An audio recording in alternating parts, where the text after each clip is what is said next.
എല്ലാവർക്കും സലു കിച്ചണിലേക്ക് സ്വാഗതം. റംലാൻ യൂസ്ഫുൾ ആകുന്ന 3-4 ടിപ്സ് ആണ് ഇന്ന് ഞാൻ നിങ്ങളുമായിട്ട് ഷെയർ ചെയ്യുന്നത്. ഇപ്പൊ കടല ഞാൻ തലേദിവസം തന്നെ വെള്ളത്തിലിട്ട് കുതിർത്ത് വെച്ചിട്ടുണ്ടായിരുന്നു. അപ്പൊ നന്നായിട്ട് കഴുകിയെടുത്ത കടല നമുക്ക് പ്രഷർ കുക്കറിലേക്ക് ഇട്ടിട്ട് കടല നകക്കെയുള്ള വെള്ളം ഒഴിച്ചെടുത്താൽ മതി. എന്നിട്ട് നമുക്ക് പാകത്തിനുള്ള ഉപ്പും 1/4 ടീസ്പൂണോളം മഞ്ഞൾപ്പൊടിയും കൂടി ചേർത്തിട്ട് കുക്കർ മൂടി വെയിറ്റ് ഇട്ടിട്ട് ഒരു 4 വിസിൽ വരെ വേവിച്ചെടുക്കാം. പിന്നെ നമ്മളുടെ പാചകത്തിലൊക്കെ എപ്പോഴും നമുക്ക് വേണ്ട ഒരു ഐറ്റമാണ് ഇഞ്ചി വെളുത്തുള്ളി എന്ന് പറയുന്നത്. അപ്പൊ ഞാനിവിടെ 1 കിലോ ഇഞ്ചിയും 1 കിലോ വെളുത്തുള്ളി എടുത്തിട്ടുണ്ട്. ഇതിപ്പോ റംദാന് മാത്രമല്ല, അല്ലാത്തപ്പം വേണമെങ്കിലും നിങ്ങൾക്ക് ഇത് ഉപയോഗിക്കാവുന്നതാണ് കേട്ടോ. ഞാൻ എപ്പോഴും ഇങ്ങനെയാണ് ചെയ്യുന്നത്. അത് പണ്ടേ ഗൾഫിലായിരുന്നപ്പോഴേ ഈ ഒരു ശീലം വന്നതുകൊണ്ട് എനിക്ക് തോന്നുന്നു 10-20 വർഷമായിട്ട് ഞാൻ ഇങ്ങനെ തന്നെയാണ് യൂസ് ചെയ്യുന്നത്. അപ്പൊ നമ്മള് ഇത് സമം എടുക്കാൻ ശ്രദ്ധിക്കണം, എങ്കിൽ ആ ഒരു കറക്റ്റ് ആ ഒരു രീതിക്ക് നമുക്ക് കിട്ടത്തുള്ളൂ. അപ്പൊ ഇതെല്ലാം നമുക്ക് ആദ്യം തന്നെ ഒന്ന് വൃത്തിയാക്കി എടുക്കാം. അപ്പൊ ദാ നമ്മളുടെ കടലയൊക്കെ വെന്ത് വന്നിട്ടുണ്ട്. അപ്പൊ സ്റ്റീം പോയ ശേഷം ഞാൻ കുക്കർ ഓപ്പൺ ചെയ്ത് ഇനി ഒന്ന് ഡ്രെയിൻ ചെയ്തെടുക്കാൻ. അപ്പൊ നമ്മൾ കടല ഇങ്ങനെ നമ്മൾ തയ്യാറാക്കി വെച്ചിരുന്നാല് നമുക്ക് എളുപ്പമാണ് കേട്ടോ. പെട്ടെന്നൊരു കറി ഉണ്ടാക്കണമെങ്കിലോ അതല്ല സാലഡ് ഉണ്ടാക്കണമെങ്കിലോ ഒക്കെ നമുക്ക് എളുപ്പം. പിന്നീട് നമ്മൾ കടല വെള്ളത്തിൽ ഇടാനും കുതിർക്കാനും ഒന്നും നിൽക്കേണ്ട ആവശ്യമില്ല. പെട്ടെന്ന് നമുക്ക് ജോലി എളുപ്പത്തിൽ ചെയ്തെടുക്കാൻ പറ്റും. അപ്പൊ നന്നായിട്ട് തണുത്ത കടല ഞാൻ ഇതുപോലെ 2-3 കണ്ടെയ്നറിലേക്ക് ആക്കിയ ശേഷമാണ് മാറ്റി വെക്കണത്. ഇങ്ങനെ ആക്കി കഴിഞ്ഞാൽ നമുക്ക് ആവശ്യാനുസരണം ഇത് നമുക്ക് ഫ്രീസറിൽ നിന്ന് എടുത്താൽ മതി. ഇത് നമ്മൾ ഫ്രീസറിലാണ് സൂക്ഷിക്കുന്നത്. അപ്പൊ ഇതുപോലെ തന്നെ നമുക്ക് വെള്ളക്കടലയും ചെയ്യാവുന്നതാണ് കേട്ടോ. അപ്പൊ അതാ ഇഞ്ചി വെളുത്തുള്ളി എല്ലാം ഞാൻ നന്നായിട്ടൊന്ന് വൃത്തിയാക്കിയ ശേഷം കഴുകി ഡ്രെയിൻ ചെയ്തെടുത്ത് വെച്ചിരിക്കുന്നതാണ്. എന്നിട്ട് ഞാൻ എന്താ ഇപ്പൊ എളുപ്പത്തിന് വേണ്ടിയിട്ട് ഞാൻ ഈ പ്രോസസറിലേക്ക് ഇട്ടിട്ട് ഇതൊന്ന് കറക്കി എടുക്കണം. അപ്പൊ ഈ ഇഞ്ചിയുടെ വലിയ പീസൊക്കെ ആയതുകൊണ്ടാണ് ഞാൻ ആദ്യം ഈ പ്രോസസറിലിട്ട് കറക്കി എടുക്കുന്നത്. ഇപ്പം നിങ്ങളുടെ കയ്യിൽ ഇങ്ങനെ പ്രോസസറൊന്നും ഇല്ലെങ്കിൽ പ്രശ്നമൊന്നുമില്ല. നമ്മൾ ഇഞ്ചിയൊക്കെ ചെറിയ പീസായിട്ട് കട്ട് ചെയ്ത് മിക്സിയിലിട്ട് ഒന്ന് കറക്കി എടുത്താൽ മതി. അപ്പൊ ബ്ലേഡ് ഒടിഞ്ഞു പോകാതിരിക്കാൻ പ്രത്യേകം സൂക്ഷിക്കണം. ആ ഒരു രീതിക്ക് വേണം നമ്മൾ ഇത് കട്ട് ചെയ്തെടുക്കാനുള്ളത്. അപ്പൊ ഇഞ്ചി ഒന്ന് ഇതുപോലെ കറക്കി എടുത്ത ശേഷം ഞാനതൊരു പാത്രത്തിലേക്ക് മാറ്റിയിട്ട് അടുത്ത് വെളുത്തുള്ളി ഇതുപോലെ തന്നെ ഇട്ടിട്ട് കറക്കി എടുക്കണം. അപ്പൊ പലരും എൻ്റെ അടുത്ത് ചോദിച്ചിട്ടുണ്ട് ഇത് ഏത് പ്രോസസർ ആണെന്നൊക്കെ. പ്രീതി സോഡിയാക് 2.0 ആണ് കേട്ടോ ഇത്. അപ്പൊ ദാ വെളുത്തുള്ളിയും ഇതുപോലെ ഒന്ന് കറക്കി എടുത്തിട്ടുണ്ട്. അപ്പൊ അത് ഞാൻ ഒരു പാത്രത്തിലേക്ക് മാറ്റുവാണ്. അപ്പൊ ഇനി ഞാൻ ചെയ്യാൻ പോകുന്നത് എന്താന്ന് വെച്ചാൽ ഇത് രണ്ടും കൂടിയിട്ട് ഇങ്ങനെ വേണമെങ്കിൽ നമുക്ക് സൂക്ഷിക്കാം. പക്ഷെ ഇതിനേക്കാളും കുറച്ചു കാലം കൂടുതൽ നിൽക്കുന്നത് ഇതുപോലെ ചെയ്യുമ്പോഴാണ്. അപ്പൊ ഇഞ്ചിയും വെളുത്തുള്ളിയും ഞാൻ മിക്സിയുടെ ജാറിലേക്ക് ഇതുപോലെ ഇട്ട ശേഷം കുറച്ച് വെള്ളം കേട്ടോ ഒഴിച്ചിട്ട് ഇതൊന്ന് പേസ്റ്റ് പോലെ അരച്ചെടുക്കണം. ഇങ്ങനെ അരച്ചെടുത്താൽ മാത്രമേ നമുക്ക് ശരിക്കും ഇങ്ങനെ ഫ്രീസ് ചെയ്യുമ്പോൾ കട്ടകളായിട്ട് കിട്ടത്തുള്ളൂ. അപ്പൊ ഇത് 2 ബാച്ചായിട്ട് ഞാൻ അരച്ചെടുത്തത് നന്നായിട്ടൊന്ന് മിക്സ് ചെയ്തെടുക്കാണ്. നല്ലതുപോലെ, അതായത് ഇഞ്ചിയും വെളുത്തുള്ളിയും മൊത്തത്തിൽ മിക്സ് ആവത്തക്ക രീതിയിൽ എടുത്ത ശേഷം അത്യാവശ്യം വലിപ്പമുള്ള ഇതുപോലത്തെ ഒരു പ്ലേറ്റിലാണ് ഞാൻ ഇതൊന്ന് ലെവൽ ചെയ്തെടുക്കുന്നത്. അത് നമുക്ക് ഇഷ്ടമുള്ള കണ്ടെയ്നറിൽ വെച്ചിട്ട് നമുക്ക് ഫ്രീസറിലേക്ക് സൂക്ഷിക്കാവുന്നതാണ്. അപ്പം ഇതിനി കട്ടയായ ശേഷം മാത്രമേ നമ്മൾ ഇനി ഇത് കട്ട് ചെയ്തൊക്കെ എടുക്കത്തുള്ളൂ. അത് അവിടെ ഇരിക്കട്ടെ, ഒന്ന് സെറ്റ് ആയിക്കോട്ടെ. അപ്പൊ ഈ സമയം കൊണ്ട് നമുക്ക് ഗരം മസാല തയ്യാറാക്കി എടുക്കാം. അപ്പൊ ഹോൾ സ്പൈസസ് ആയിട്ടുള്ള നമുക്ക് ഗരം മസാല പാക്കറ്റ് വാങ്ങിക്കാൻ കിട്ടില്ല. അപ്പൊ 2 പാക്കറ്റ് ഞാൻ ഇവിടെ എടുത്തിട്ടുണ്ട്. ഈ പാക്കറ്റിലുള്ള ഫുള്ള് ഞാൻ ഇടത്തില്ല, പെരിഞ്ചീരകം ഫുള്ളായിട്ട് എടുക്കും. പിന്നെ ഈ പട്ടയൊക്കെ മാറ്റിയിട്ട് എന്റെ കയ്യിലുള്ള നല്ല പട്ട ഉണ്ടല്ലോ അത് ഞാൻ ഇതിലേക്ക് ഇതുപോലെ കുറച്ച് എടുക്കും.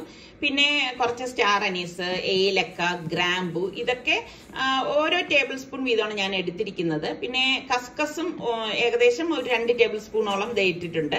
എന്നിട്ട് ഇത് തീ കുറച്ച് വെച്ചിട്ട് വേണം നമ്മൾ ഇത് വറുത്തെടുക്കാൻ. അതോടൊപ്പം തന്നെ ഞാൻ ബേ ലീഫും കൂടി കട്ട് ചെയ്തിട്ട് കൊടുക്കണം. അപ്പൊ നമ്മൾ ഈ വാങ്ങിക്കുന്ന പാക്കറ്റ് അതുപോലെ നമ്മൾ വറുത്തെടുത്തു കഴിഞ്ഞാൽ വല്ലാതെ കവർപ്പുണ്ടാവും ഗരം മസാലയ്ക്ക്. അപ്പൊ പലരും എൻ്റെ അടുത്ത് ചോദിക്കും ഇത്രയും വലിയ ജീരകം വേണോന്ന്. ഞാൻ ഇത്രയും വലിയ ജീരകം എടുക്കാറുണ്ട്. പിന്നെ അതുപോലെ തന്നെ അധികമായിട്ട് ഞാൻ പൊടിച്ചു വെക്കാറില്ല. ഈ ഒരു അളവിൽ മാത്രമേ ഞാൻ പൊടിച്ചു വെക്കാറുള്ളൂ. ഗരം മസാല എപ്പോഴും നമ്മൾ ഉണ്ടാക്കുമ്പം നല്ല മണം വേണമല്ലോ. അപ്പൊ മണവും ഗുണവും നിലനിർത്തുന്നത് ഇതുപോലെ കുറച്ച് നമ്മൾ പൊടിച്ചെടുത്താൽ മതി. അപ്പൊ ഞാൻ ഇതിപ്പം നല്ലതുപോലെ വറുത്ത് തണുത്ത ശേഷമാണ് പൊടിച്ചെടുത്തിരിക്കുന്നത്. പൊടിച്ച ശേഷം നമുക്ക് ഇത് ആദ്യം ഞാനൊരു കണ്ടെയ്നറിലേക്ക് മാറ്റിയിട്ട് ആ ഒരു ചൂട് പോയ ശേഷം മാത്രമേ നമ്മളിത് ബോട്ടിലേക്ക് മാറ്റത്തുള്ളൂ കേട്ടോ. അത് പ്രത്യേകം ശ്രദ്ധിച്ചേക്കണം. ആ ചൂടോട് കൂടിയിട്ട് നമ്മളിത് അടച്ചു സൂക്ഷിക്കാൻ പാടില്ല. അപ്പൊ നല്ല ഗുണവും മണമുള്ള ഗരം മസാല റെഡി ആയിട്ടുണ്ട്. അപ്പൊ നമുക്ക് സ്നാക്സിന് വേണ്ടിയിട്ട് തയ്യാറാക്കി എടുക്കാൻ പറ്റുന്നത് കണ്ട ഏത്തപ്പഴം ഉന്നക്കായാണ് കേട്ടോ. അപ്പൊ ഏത്തപ്പഴം മീഡിയം സൈസ് പഴുപ്പുള്ളതാണ് ഞാൻ എടുത്തിരിക്കുന്നത്. വല്ലാതെ അങ്ങ് പഴുത്തു പോരുത്. എന്നിട്ട് ഏത്തപ്പഴം ഞാൻ ഇതുപോലെ ഒരു 3 പീസായിട്ട് കട്ട് ചെയ്തിട്ടുണ്ട്. 1 കിലോ ഏത്തപ്പഴം ഞാൻ ഇവിടെ എടുത്തതാണ്. എന്നിട്ട് നമുക്കത് പ്രഷർ കുക്കറിലേക്ക് ഇട്ട് 1 കപ്പ് വെള്ളം ഒഴിച്ചിട്ട് കുക്കർ മൂടി വെയിറ്റ് ഇട്ട് ഒറ്റ വിസിൽ കേൾക്കണവരെ ഇതൊന്ന് വേവിച്ചെടുക്കും. ഇനി ഇത് നിങ്ങൾക്ക് സ്റ്റീം ചെയ്യണമെങ്കിൽ സ്റ്റീം ചെയ്ത് വേണമെങ്കിലും എടുക്കാം. അതൊക്കെ ഓരോരുത്തരുടെ ഇഷ്ടമാണ്. അപ്പോൾ ഇത് കഴിഞ്ഞ ശേഷം ഞാൻ കുക്കർ ഓപ്പൺ ചെയ്യാണ്. ഓപ്പൺ ചെയ്തപ്പോൾ കണ്ട ഏത്തപ്പഴം ഉടുപ്പൊക്കെ ഊരി റെഡി ആയിട്ട് നിൽക്കുകയാണ്. അപ്പൊ ഇങ്ങനെ വെക്കുമ്പോൾ നമുക്ക് എളുപ്പമാണ് കേട്ടോ ഇത് ഉണ്ടാക്കി എടുക്കാൻ. അപ്പൊ കണ്ട ഈ ഒരു പഴുപ്പേ പാടുള്ളൂ പഴത്തിന്. അത് നിങ്ങൾ പ്രത്യേകം ശ്രദ്ധിച്ചേക്കണം. എന്നിട്ട് കുക്കറിലെ ആ വെള്ളം കളഞ്ഞിട്ട് അതേ കുക്കറിൽ തന്നെ ഇട്ടിട്ട് ഞാൻ ഈ ഇതുപോലെ ഉടയ്ക്കുന്ന ആ ഒരു സംഭവം ഉണ്ടല്ലോ അത് വെച്ചിട്ട് ഉടച്ചെടുക്കുകയാണ്. ഇങ്ങനെ അല്ലെങ്കിൽ ഒരു കലത്തിന്റെ അകത്തിട്ടിട്ട് ഉടച്ചെടുത്താലും മതി. അപ്പൊ ഏത്തപ്പഴം എല്ലാം ഞാൻ കുഴച്ചെടുത്ത് വെച്ചിട്ടുണ്ട്. അപ്പൊ അതിന്റെ ഫില്ലിങ്ങിന് വേണ്ടിയിട്ട് ഞാൻ പാനിലേക്ക് 1 ടേബിൾ സ്പൂൺ നെയ്യ് ഇട്ടിട്ട് അണ്ടിപ്പരിപ്പും കിസ്മിസും ഇതിലേക്ക് ഇട്ടിട്ട് ഒന്ന് റോസ്റ്റ് ചെയ്തെടുക്കാണ്. ഇതിനൊന്നും പ്രത്യേകിച്ച് ഒരു അളവും കണക്കൊന്നുമില്ല. അപ്പൊ ഈ അണ്ടിപ്പരിപ്പും കിസ്മിസും വറുത്തത് ഞാൻ മൂത്ത് വന്നപ്പോഴേക്ക് അത് നെയ്യിൽ നിന്ന് മാറ്റി ഏകദേശം 2 കപ്പോളം തേങ്ങ ഞാൻ ഇവിടെ എടുത്തിട്ടുണ്ട്. ഈ തേങ്ങയും കൂടി ഇതുപോലെ ഒന്ന് വറുത്തെടുക്കണം. അപ്പൊ ഇതിലേക്ക് നമുക്ക് 2 ടീസ്പൂണോളം ഏലക്കാപ്പൊടിയും കൂടി ചേർത്ത് കൊടുക്കണം. പിന്നെ നമുക്ക് മധുരത്തിന് ആവശ്യമുള്ള പഞ്ചസാരയും കൂടി ഇട്ട് കൊടുക്കാം. ഞാനിവിടെ 1.25 സ്പൂണില് പഞ്ചസാര എടുത്തിട്ടുണ്ട്. അതും കൂടി ഇട്ട് ഇതുപോലെ ഒന്ന് ഇളക്കി കൊടുക്കാണ്. ഞാൻ പറഞ്ഞില്ലേ ഇതിനൊരു അളവും കണക്കൊന്നുമില്ല. എന്നിട്ട് വറുത്ത അണ്ടിപ്പരിപ്പും കിസ്മസും കൂടി ഇതിലേക്ക് ഇട്ട് കൊടുക്കാം. ഓവറായിട്ട് മൂക്കേണ്ട ആവശ്യമില്ല കേട്ടോ. എന്നിട്ട് ഇത് തണുക്കാനായിട്ട് നമുക്ക് ഒരു പ്ലേറ്റിലേക്ക് മാറ്റിയിട്ട് ഒന്ന് ലെവൽ ചെയ്ത് കൊടുക്കാം. ഈ ഒരു സംഭവം നമുക്ക് റെഡിയാക്കിയിട്ട് ഫ്രീസറിൽ സൂക്ഷിച്ചാൽ എന്തെങ്കിലും സ്നാക്സ് ഒക്കെ ഉണ്ടാക്കുമ്പോൾ നമുക്ക് ഫില്ലിംഗ് ആയിട്ട് എടുക്കാം. അപ്പൊ കുറച്ച് എണ്ണ ഇതുപോലെ എടുത്തിട്ട് കയ്യിലൊന്ന് തടവി കൊടുക്കണം. അപ്പൊ ഏത്തപ്പഴം ഞാൻ ഇവിടെ കുഴച്ചെടുത്ത് വെച്ചിട്ടുണ്ട്. മാവ് പോലെ നമുക്കത് കുഴച്ചെടുക്കാൻ സാധിക്കും. അപ്പൊ മിക്സിയിലിട്ട് അരക്കേണ്ട ആവശ്യമില്ല കേട്ടോ. ഇതുപോലെ ഉടച്ചെടുത്താൽ മതി. എന്നിട്ട് കൈവെള്ളയിൽ വെച്ച് ഇതുപോലെ ഒന്ന് പരത്തിയെടുക്കണം. പരത്തിയെടുത്തിട്ട് നമുക്ക് ഫില്ലിംഗ് ആയിട്ട് ഈ ഒരു തേങ്ങാക്കൂട്ട് വെച്ച് കൊടുക്കാം. ഇനി നിങ്ങൾക്ക് തേങ്ങാക്കൂട്ട് വേണ്ടാന്നുണ്ടെങ്കിൽ മുട്ട സ്ക്രാമ്പിൾ ചെയ്ത് പഞ്ചസാര ഇട്ടെടുത്തതും നമുക്ക് ഇതിന്റെ ഫില്ലിംഗ് ആയിട്ട് ഉപയോഗിക്കാം. അങ്ങനെ നമുക്ക് ഇഷ്ടമുള്ള ഫില്ലിംഗ് ഇതിനുള്ളിലേക്ക് വെച്ച് എടുക്കാം. എന്നിട്ട് ഒരു ഉന്നക്കായയുടെ ഷേപ്പിൽ നമുക്കൊന്ന് ഷേപ്പ് ചെയ്തെടുക്കാം. അപ്പൊ കയ്യിൽ ഓയിൽ തടവിയത് കൊണ്ട് തന്നെ കണ്ട നല്ല ഒരു പോളിഷ് ആയിട്ട് ഇരിക്കും സംഭവം. അപ്പൊ ഇത്രയേ ഉള്ളൂ. നമുക്ക് എളുപ്പം ഉണ്ടാക്കി എടുക്കാൻ പറ്റുന്നതാണ്. പഴത്തിന്റെ പഴുപ്പ് നിങ്ങൾ എടുക്കുമ്പം ശ്രദ്ധിച്ചാൽ മാത്രം മതി. അപ്പൊ നമ്മൾ ഇങ്ങനെ ഉണ്ടാക്കി ഫ്രീസറിൽ വെക്കുകയാണെങ്കിൽ പെട്ടെന്ന് ഒരു ഗസ്റ്റ് വരെ നോമ്പുറപ്പിനൊക്കെ ആരെങ്കിലും ഉണ്ടെങ്കിലും ഒക്കെ നമുക്ക് പെട്ടെന്ന് അങ്ങ് ഫ്രൈ ചെയ്തെടുത്താൽ മാത്രം മതിയല്ലോ. അപ്പൊ ഇത് നോമ്പിന് മാത്രമല്ല, അല്ലാത്ത സമയം വേണമെങ്കിൽ നിങ്ങളുടെ കയ്യിൽ ഏത്തപ്പഴമൊക്കെ കുറച്ചധികം ഉണ്ടെങ്കിൽ നിങ്ങൾക്ക് ഇതുപോലെ തയ്യാറാക്കി ഫ്രീസറിൽ സൂക്ഷിക്കുകയാണെങ്കിൽ ഇത് കുറേ നാൾ കേടാകാതിരിക്കും കേട്ടോ. പിന്നെ കൊച്ചു മക്കളൊക്കെ ഉള്ള വീട്ടിലാണെങ്കിൽ അത് എളുപ്പം തീരുകയും ചെയ്യും. കാരണം അവർക്കൊക്കെ സ്നാക്സ് കഴിക്കാൻ ഇഷ്ടമായിരിക്കുമല്ലോ. അപ്പൊ ഇതുപോലെ കണ്ടെയ്നറിലാക്കിയിട്ട് നമുക്കിത് ഫ്രീസറിലേക്ക് സൂക്ഷിക്കാം. ആവശ്യത്തിന് നമുക്ക് പൊരിക്കുന്നതിനൊരു 15-20 മിനിറ്റ് മുൻപ് ഇതെടുത്ത് പുറത്തു വെച്ചാൽ മതി. ഇന്ന് നമുക്ക് എല്ലാവർക്കും വീട്ടിൽ ഉള്ള സാധനം വെച്ച് ഉണ്ടാക്കിയെടുക്കാൻ പറ്റുന്ന വെറൈറ്റി ആയിട്ടുള്ള കട്ട്ലേറ്റ് ആണ് ഞാൻ ഉണ്ടാക്കുന്നത്. അപ്പൊ എണ്ണ ഒഴിച്ചിട്ട് ഞാനിവിടെ ഒരു 3 സവാള, വലിയ സവാളേനെ ചെറുതായിട്ട് അരിഞ്ഞത് ഇതുപോലെ എണ്ണയിലിട്ടൊന്ന് വഴറ്റിയിട്ട് 2 ടേബിൾ സ്പൂൺ ഇഞ്ചി വെളുത്തുള്ളി പേസ്റ്റും കൂടി ഇതുപോലെ ഇട്ട് കൊടുക്കും. ഈ ഇഞ്ചി വെളുത്തുള്ളി പേസ്റ്റ് ഞാൻ ഇതിനു മുൻപ് തയ്യാറാക്കി വെച്ചതാണ് കേട്ടോ. എന്നിട്ട് 5-6 പച്ചമുളകും 1 കൈപ്പിടി കറിവേപ്പിലയും കൂടി ഒന്ന് ചെറുതായിട്ട് ക്രഷ് ചെയ്തെടുത്തതാണ്. അതും കൂടി ഇതിലേക്ക് ചേർത്തൊന്ന് വഴറ്റി കൊടുക്കാം. ഓവറായിട്ട് ഇത് വഴന്ന് വരേണ്ട ആവശ്യമില്ല കേട്ടോ. അപ്പൊ ഇതുപോലെ വഴണ്ട് വന്ന ശേഷം ഞാൻ ഇതിലേക്ക് 1 ടേബിൾ സ്പൂൺ മല്ലിപ്പൊടിയും ഗരം മസാലപ്പൊടിയും 1/2 ടീസ്പൂൺ വീതം മഞ്ഞൾപ്പൊടിയും കുരുമുളക് പൊടിയും എടുത്തിട്ടുണ്ട്. അതും കൂടി ഇട്ടിട്ട് നന്നായിട്ടൊന്ന് ഇളക്കി കൊടുക്കാം. അപ്പൊ നമ്മൾ ഇതിലേക്ക് മുളക് പൊടിയൊന്നും ചേർക്കത്തില്ല. കാരണം പച്ചമുളകാണ് നമ്മൾ ഇതിലേക്ക് ചേർത്തിരിക്കുന്നത്. അതിന്റെ ഒരു 3 ചെറിയ പൊട്ടറ്റോ ഞാനിതാ പുഴുങ്ങിയിട്ട് പൊടിച്ചെടുത്തതാണ്. ഇതുപോലെയാണ് ഞാൻ പൊടിച്ചെടുത്തത് കേട്ടോ. അപ്പൊ അതിലൊട്ടും കട്ട ഇരിക്കാൻ പാടില്ല. ഇത് വെച്ചിട്ട് ഒന്ന് പ്രസ് ചെയ്ത് കൊടുത്താൽ മതി. എന്നിട്ട് അതും കൂടി ചേർത്തിട്ട് നല്ലതുപോലെ ഒന്ന് മിക്സ് ചെയ്ത് കൊടുക്കാം. എന്നിട്ട് നമുക്ക് 1 കൈപ്പിടി മല്ലിയില ചെറുതായിട്ട് അരിഞ്ഞതും കൂടി ചേർത്ത് കൊടുക്കാം. അപ്പൊ ഇതൊക്കെ ഇടുമ്പോഴാണ് ഇതിനൊരു ടേസ്റ്റ് വരുന്നത് കേട്ടോ. എന്നിട്ട് ഞാനിപ്പോ പകുതി ഒന്ന് മാറ്റി വെക്കണം മറ്റൊരു സ്നാക്ക് ഉണ്ടാക്കാൻ വേണ്ടിയിട്ട്. പകുതിയിൽ മാത്രമാണ് ഞാനിപ്പോ ഇത് തയ്യാറാക്കുന്നത്. അപ്പം പകുതി ഞാൻ കണ്ടെയ്നറിലേക്ക് മാറ്റിയിട്ടുണ്ട്. അപ്പൊ ബാക്കിയിരിക്കുന്ന പകുതിയിലേക്ക് ഞാൻ 3 മുട്ട എടുത്തിട്ടുണ്ടായിരുന്നു. അപ്പൊ ആ 3 മുട്ട ഞാൻ പുഴുങ്ങി എടുത്തതാണ് കേട്ടോ. അത് ഇതുപോലെ ഒരു ഗ്രേറ്ററിൽ വെച്ചൊന്ന് ഗ്രേറ്റ് ചെയ്തെടുക്കാണ്. അപ്പൊ ഗ്രേറ്റർ ഒന്നും ഇല്ലാത്തവര് വിഷമിക്കൊന്നും വേണ്ട. ചെറുതായിട്ടൊന്ന് ഒന്ന് പൊടിച്ചിടണം, അത്രേ മാത്രമേ ഉദ്ദേശമുള്ളൂ കേട്ടോ. അപ്പൊ ഗ്രേറ്റർ ആവുമ്പം നമുക്ക് കഴിക്കുമ്പോഴും ഇത് അറിയത്തില്ല. അതുകൊണ്ടാണ് ഞാൻ ഗ്രേറ്ററിൽ ഇതുപോലെ ഒന്ന് ഗ്രേറ്റ് ചെയ്തിടുന്നത്. ചീസാണോ എന്നൊക്കെ സംശയം വരും ഈ ഒരു ഗ്രേറ്റ് ചെയ്ത് ഇടുന്ന ആ ഒരു സംഭവം കാണുമ്പോൾ. അപ്പൊ ദാ നമ്മള് മുട്ടയൊക്കെ ഞാൻ ഇവിടെ എല്ലാം ഗ്രേറ്റ് ചെയ്ത് ഇട്ട് കൊടുക്കാണ്. ഇട്ട് കൊടുത്ത ശേഷം കൈകൊണ്ട് നന്നായിട്ടൊന്ന് കുഴച്ചു കൊടുക്കാം. ഇതുപോലെ വേണം കുഴച്ചെടുക്കാനുള്ള. അപ്പൊ മുട്ടയൊക്കെ എല്ലാവരുടെ വീട്ടിലും എപ്പോഴും കാണുന്ന ഒരു ഐറ്റം അല്ലേ. അപ്പം നമുക്ക് ഇത് ഉണ്ടാക്കിയെടുക്കാനും പാടില്ല. ഇനിയിപ്പോ ഇറച്ചിയില്ല അങ്ങനെ ഒന്നും വിഷമിക്കേണ്ട കാര്യമില്ല. പിന്നെ നമുക്ക് ഇതിലേക്ക് ബ്രെഡ് പൊടിച്ചത് ഒരു 1/2 കപ്പോളം ഞാൻ ചേർത്ത് കൊടുക്കുന്നുണ്ട്. ഇത് ഞാൻ ബ്രെഡ് ക്രംസ് ഒന്നുമല്ല, നമ്മുടെ സാധാ ബ്രെഡ് പൊടിച്ചെടുത്തതാണ്. എന്നിട്ട് ഇത് നന്നായിട്ടൊന്ന് കുഴച്ചു കൊടുക്കും, ഒരു പിടുത്തം കിട്ടാൻ വേണ്ടിയിട്ടാണ് കേട്ടോ. ഇനി ഞാൻ എന്താ ഒരു കുപ്പിയുടെ അടപ്പെടുത്തിട്ട് അതിലേക്ക് കുറച്ച് ഓയിലൊന്ന് ബ്രഷ് ചെയ്ത് കൊടുക്കാണ്. മോൾഡ് ഒന്നും ഇല്ലാന്ന് കരുതിയിട്ടൊന്നും വിഷമിക്കേണ്ട ആവശ്യമില്ല. നമ്മളുടെ കയ്യിൽ എന്തൊക്കെയാണോ ഉള്ളത് അത് വെച്ചിട്ട് നല്ല ഭംഗിയായിട്ട് നമുക്ക് ഓരോ കാര്യങ്ങൾ തയ്യാറാക്കിയെടുക്കാം. അപ്പൊ ദാ ഈ അടപ്പിലേക്ക് നമുക്ക് ദാ ഈ കുറച്ച് ഇതിൽ നിന്ന് ഉരുട്ടിയെടുത്ത് ദാ ഒന്ന് പരത്തി കൊടുക്കുമ്പോഴേക്കും ആ ഒരു ഷേപ്പ് നമുക്ക് കിട്ടും. എന്നിട്ട് നമ്മൾ ഇതൊന്ന് തട്ടിയെടുത്താൽ മതി. ഈസി ആയിട്ട് നമുക്ക് അടപ്പിൽ നിന്ന് ഇളകി കിട്ടും. അപ്പൊ നമുക്ക് ഏത് ഷേപ്പിലാണോ വേണ്ടത് ആ ഒരു രീതിക്ക് നമ്മൾ എടുത്താൽ മതി. അപ്പൊ ഓരോ പ്രാവശ്യം അടപ്പിൽ ഞാൻ ഇതുപോലെ ഓയിൽ ബ്രഷ് ചെയ്തിട്ടാണ് എടുക്കണത് കേട്ടോ.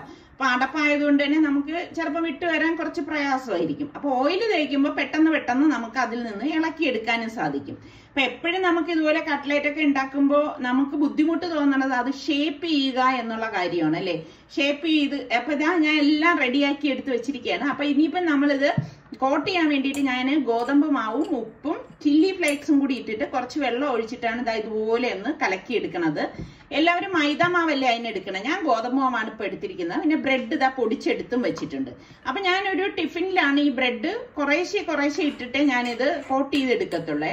അല്ലെങ്കിൽ എന്താന്ന് വെച്ചാൽ നിങ്ങൾക്ക് അറിയാമല്ലോ, നമ്മൾ ഇതുപോലെ കോട്ട് ചെയ്തിട്ട് നമ്മൾ ഈ ബ്രെഡ് ക്രംസിലേക്ക് ഇടുമ്പോൾ പിന്നെ ബാക്കിയുള്ള ആ ബ്രെഡ് ക്രംസും കൂടി ചീത്താവാൻ സാധ്യതയുണ്ട്. അതുകൊണ്ട് കുറേശ്ശെ ആവശ്യത്തിന് അതുകൊണ്ടാണ് ഒരു ചെറിയ ടിഫിൻ എടുത്തത്. അപ്പൊ അതാ ഇതുപോലെ വേണം നമ്മളിത് കോട്ട് ചെയ്ത് എടുക്കാനുള്ളത്. അപ്പം എളുപ്പത്തിൽ നമുക്കിത് കോട്ടായി കിട്ടും. ഇപ്പൊ ഗോതമ്പ് മാവ് ആണെന്ന് കരുതിയിട്ട് കോട്ടാവാതെ ഒന്നും ഇരിക്കത്തില്ല. ഇത് കണ്ടോ, ഇതിപ്പോ ഗോതമ്പ് മാവിലാണ് ഞാൻ കോട്ട് ചെയ്ത് എടുത്തിരിക്കുന്നത് കേട്ടോ. അപ്പൊ ഓരോന്നും നമുക്ക് ഇതുപോലെ ഗോതമ്പ് മാവിൽ മുക്കിയ ശേഷം ബ്രെഡ് പൊടിച്ചതിലേക്ക് ഇട്ടിട്ട് ഇതാ റെഡിയാക്കി ഞാൻ ഇവിടെ എടുത്ത് വെച്ചിട്ടുണ്ട്. അപ്പൊ ഇനി ഇത് നമുക്ക് കണ്ടെയ്നർ എടുത്തിട്ട് ഇതുപോലെ കണ്ടെയ്നറിലേക്ക് വെച്ചിട്ട് അടച്ച് ഫ്രീസറിൽ സൂക്ഷിക്കാവുന്നതാണ്. അപ്പം നമുക്കിത് ഈ റംസാന് മാത്രമല്ല അല്ലാത്ത സമയങ്ങളിലും ഇതുപോലെയൊക്കെ ചെയ്തു വെച്ച് കഴിഞ്ഞാൽ ഇപ്പൊ കുട്ടികൾക്കൊക്കെ സ്കൂളിൽ പോണ സമയത്തൊക്കെ നമുക്ക് കൊടുത്തുവിടാൻ പറ്റും കേട്ടോ. അപ്പൊ നമ്മൾ ഇത് ഉപയോഗിക്കുന്നതിന് ഒരു 15-20 മിനിറ്റ് മുമ്പ് ഫ്രീസറിൽ നിന്ന് ഒന്ന് വെളിയിലെടുത്ത് വെക്കണം എന്നേ ഉള്ളൂ. അപ്പൊ ഞാനിവിടെ ചെറിയ കണ്ടെയ്നറിലാണ് ഇതിപ്പം സൂക്ഷിക്കുന്നത്. കാരണം ഞാൻ അധികം ഒന്നും ഉണ്ടാക്കിയിട്ടില്ല. അപ്പൊ ഇത് ഒരുപാട് നാളത്തേക്കൊന്നും ഉണ്ടാക്കി വെക്കണം എന്നൊന്നും ഇല്ല കേട്ടോ. അപ്പൊ നമുക്ക് സമയം കിട്ടുന്ന അനുസരിച്ച് നമ്മൾക്ക് ഇത് തയ്യാറാക്കി ഇതുപോലെ ഫ്രീസറിൽ വെച്ചാല് നമുക്ക് എളുപ്പമായിരിക്കും. അപ്പൊ ഇതും ഞാൻ ഫ്രീസറിലേക്ക് മാറ്റുവാണ്. ഇപ്പൊ കുട്ടികൾക്ക് സ്കൂളൊക്കെ തുറന്നല്ലോ, അപ്പം നമുക്ക് സ്കൂളിൽ കൊടുത്തു വിടാനും അല്ലെങ്കിൽ അവർ സ്കൂളിൽ നിന്ന് വരുമ്പോഴും ഒക്കെ ഫ്രൈ ചെയ്ത് കൊടുക്കാൻ എളുപ്പമല്ലേ നമ്മൾ ഇതുപോലെ തയ്യാറാക്കി വെച്ചിരുന്നാല്. അപ്പൊ ഞാൻ എന്താ ഒരു ഇരുമ്പച്ചട്ടിയിലേക്ക് കുറച്ച് എണ്ണ ഒഴിച്ചു കൊടുക്കാണ്. കാരണം ഞാൻ 2 എണ്ണം പൊരിച്ച് കാണിച്ചു തരാം. അപ്പൊ ഇത് ഞാൻ തയ്യാറാക്കിയപ്പോ തന്നെ ഇവർക്ക് 2 പേർക്കും ഇപ്പം ഒന്ന് പൊരിച്ചു കൊടുക്കണം എന്ന് പറഞ്ഞു. പിന്നെ നമ്മൾ പ്രത്യേകം ശ്രദ്ധിക്കേണ്ട ഒരു കാര്യം, ഗൾഫ് പോലെയല്ല, ഒരുപാടൊന്നും നമുക്ക് ഒരു കാര്യം സ്റ്റോർ ചെയ്യാൻ പറ്റത്തില്ല. കാരണം നമ്മുടെ നാട്ടിലെ ഇലക്ട്രിസിറ്റിയുടെ കാര്യം നിങ്ങൾക്ക് അറിയാമല്ലോ, എപ്പോഴാണ് കറണ്ട് പോകണമെന്നൊന്നും പറയാൻ പറ്റത്തില്ല. അപ്പൊ നമ്മൾ അധിക സാധനങ്ങൾ ഉണ്ടാക്കി ഫ്രീസറിൽ സൂക്ഷിക്കുകയാണെങ്കിൽ തീർച്ചയായിട്ടും കേടായി പോകാൻ സാധ്യത കൂടുതലാണ്. അപ്പൊ അതും കൂടി ഒന്ന് ശ്രദ്ധിച്ചേക്കണം. അപ്പൊ അതാ നമ്മളുടെ കട്ട്ലറ്റ് ഒക്കെ ഇവിടെ മുരുമരാന്ന് റെഡിയായി വന്നിട്ടുണ്ട്. ഇതാണ് ഇവിടെ കട്ട്ലറ്റ്. അപ്പൊ ഈ സമയം കൊണ്ട് നമ്മളുടെ ഇഞ്ചി വെളുത്തുള്ളി പേസ്റ്റ് ഒക്കെ ദാ സെറ്റായി വന്നിട്ടുണ്ട്. അപ്പൊ ഞാൻ ഇനി ഇത് എങ്ങനെയാണ് റെഡിയാക്കി വെക്കണതൊന്ന് കാണിച്ചു തരാം കേട്ടോ. അപ്പൊ ദാ ഇത് ഞാൻ ഫ്രീസറിൽ നിന്ന് എടുക്കുകയാണ്. ഞാൻ ഇതിനു മുൻപ് 3-4 പ്രാവശ്യം കാണിച്ചിട്ടുള്ളതാണ്. എങ്കിലും കുറെ പേര് എൻ്റെ അടുത്ത് ഇതിനെ കുറിച്ച് ആവശ്യപ്പെട്ടുകൊണ്ടാണ് കാണിക്കുന്നത്. അപ്പൊ ദാ ഇത് ഞാൻ പ്ലേറ്റിൽ നിന്ന് ഇതാ മാറ്റി വെച്ചിട്ടുണ്ട്. മാറ്റിയ ശേഷം ദാ ഇതുപോലെ ഇരിക്കും കേട്ടോ. നമുക്ക് ഇഷ്ടമുള്ള പാത്രങ്ങളിൽ നമുക്കിത് സെറ്റ് ചെയ്യാം. അപ്പൊ ഇതാവുമ്പം നമുക്ക് കട്ട് ചെയ്ത് എടുക്കാനും എളുപ്പമുണ്ട്. അപ്പൊ ഞാൻ ഇങ്ങനെ തന്നെയാണ്, അത് തണുക്കാനായിട്ട് നിൽക്കരുതേ, ആ കട്ടിയോടുകൂടി തന്നെ നമ്മളൊന്ന് കട്ട് ചെയ്യണം. ഇതുപോലെ നമുക്ക് എത്ര സൈസ് വേണം ആ ഒരു രീതിക്ക് നമ്മളുടെ ഇഷ്ടത്തിനനുസരിച്ച് കട്ട് ചെയ്തെടുക്കാം.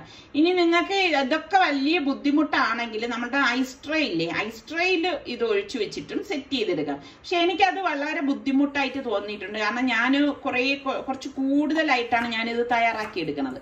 അപ്പം എനിക്ക് സൗകര്യം ഇതുപോലെ വലിയൊരു പാത്രത്തിൽ റെഡിയാക്കി വെക്കുന്നതാണ്. അപ്പൊ അതാ കട്ട് ചെയ്ത് എടുത്തിട്ടുണ്ട്.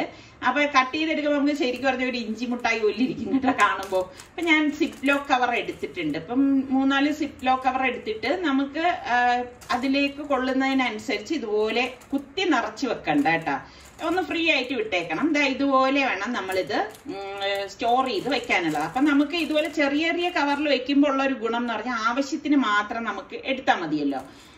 ഇതുപോലെ റെഡിയാക്കി എടുക്കാം. അപ്പൊ ഇനി ഇതിനെ നമ്മള് ഫ്രീസറിൽ സൂക്ഷിക്കുകയാണ് ചെയ്യുന്നത്. ഇന്നത്തെ കിച്ചൺ ടിപ്സ് നിങ്ങൾക്ക് യൂസ്ഫുൾ ആവുന്നതല്ലേ? അപ്പൊ അതിൽ ഏത് ടിപ്സ് ആണ് നിങ്ങൾക്ക് ഇഷ്ടമായതെന്ന് കമന്റ് ചെയ്യണേ. അപ്പൊ അടുത്ത് നമുക്ക് നല്ല റെസിപ്പിയോ വ്ളോഗ് ആയിട്ടൊക്കെ കാണാം. അതുവരയ്ക്കും എല്ലാവർക്കും ബൈ. ഇത് കണ്ടോ, ഒരുപാട് പൂക്കൾ ഇപ്പം പുതുതായിട്ട് കിളിർത്ത് വന്നിട്ടുണ്ട്. കാണുമ്പോൾ ഭയങ്കര സന്തോഷം തോന്നിയത് ഈ കളർ പൂ വന്നപ്പോഴാണ് കേട്ടോ. ഇത് കണ്ടോ, ഒരുപാട് വന്നിട്ടുണ്ട്. എന്തായാലും മാഷാ അല്ലാഹ്, ഇനി ഇത് ഇങ്ങനെ തന്നെ നിൽക്കട്ടെ.